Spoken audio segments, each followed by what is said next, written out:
So now we have the master bathroom.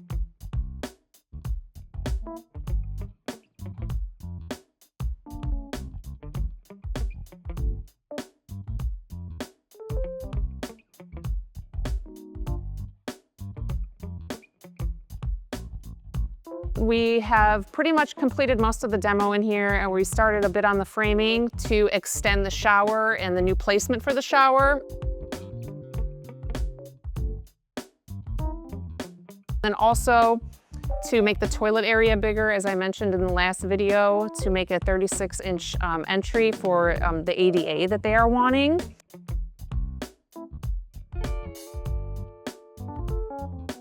And then the other thing that we discussed today, originally they were gonna put in a 48-inch door, double door here, and then we decided against that for a couple of reasons, and then we're actually going to be putting in a 36-inch wood-stained pocket door, with an arch, which is absolutely beautiful, as you can see here in the rendering.